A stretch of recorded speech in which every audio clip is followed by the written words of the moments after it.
In the episode where I was foraging, I mentioned making adobo Kang-kong for you. Woo! There goes the chicken. Yeah, anyway, I mentioned making adobo Kang-kong. Hey, I got nothing to do today. Let's do that. Make a good lunch.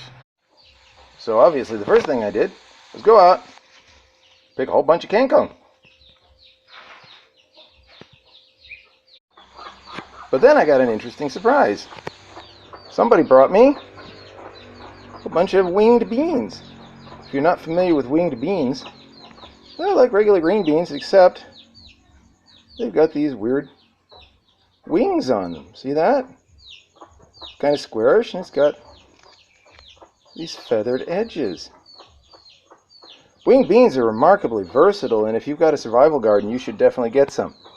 You can eat them when they're small in the green bean size and use them just like green beans.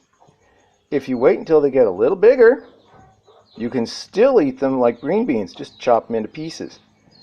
If you let them fully mature, you can shell them and take out the seeds and use them like regular dry beans. You can also eat the leaves and the grow tips on the tendrils. And, although I have not experienced this, I understand that if you have a soft enough place to plant them, you can even dig up the roots and eat the little tubers. Really awesome. So if you can find winged beans in the local seed catalog, get them. Tastes good too. Okay, it's time to start adding the ingredients. One of the ingredients that really goes well in here is a little bit of that salt fish paste called ginamos.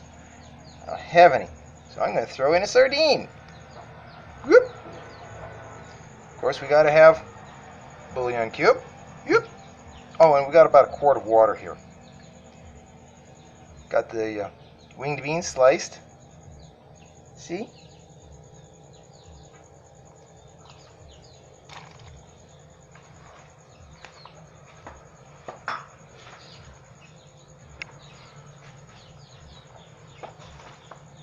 And then onion, garlic, and tomato to taste. Which is to say, that's all I've got.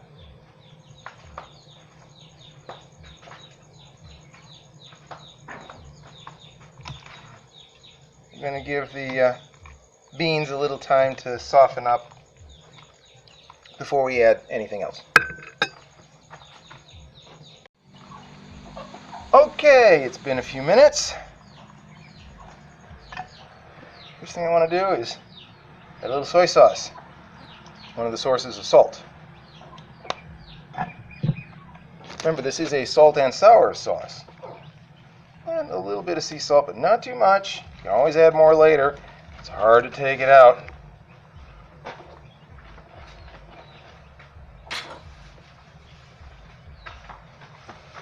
And now for the Kang-kong. I've already checked it and make sure there's no like crawlies in it. In you go.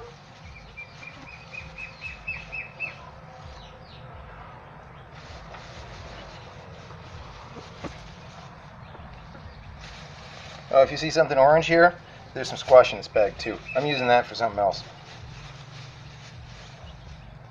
Not squash soup because I don't have any milk or cream or anything. I don't even have any non-dairy instant creamer. Because I don't drink coffee. Go. I'm going to let that sweat for a few minutes. Notice we're not adding the vinegar yet. There's a reason. If I was to add the vinegar now, it would just evaporate. And then you wouldn't taste it because it wouldn't be there anymore.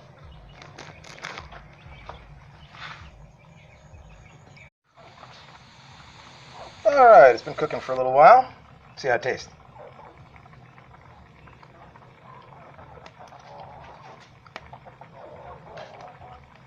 Alright. Nice salt balance. Now let's add a little bit of my world famous homegrown vinegar. Maybe one of these days I'll show you how to make it. Careful, don't want too much. You don't want to be overpowering.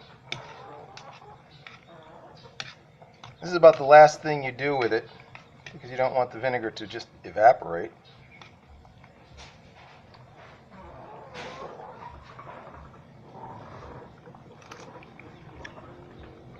little more.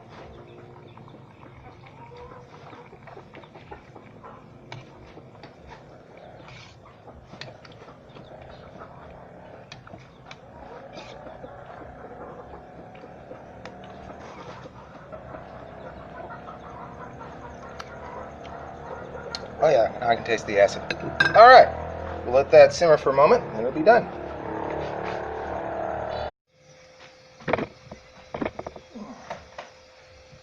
All right, taste test time.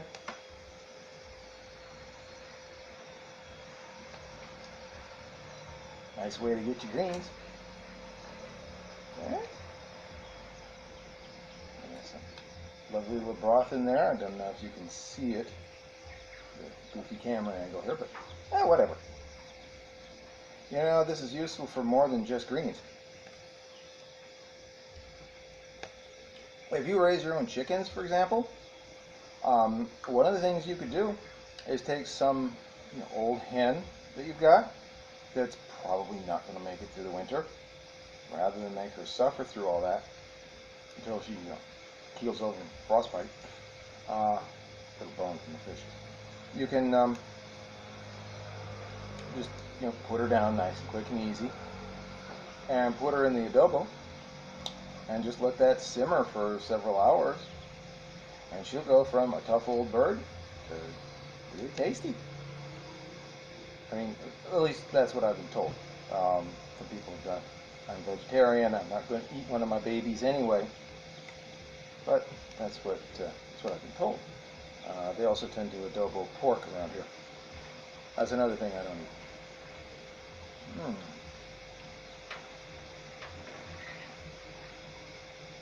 Phew. Phew. Yeah, the fish, the dried anchovy, tends to disintegrate to the point where the only thing that's left in there are a few little bones hanging around, like from the skull. So,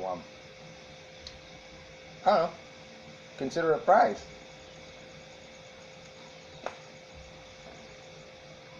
Won't be much.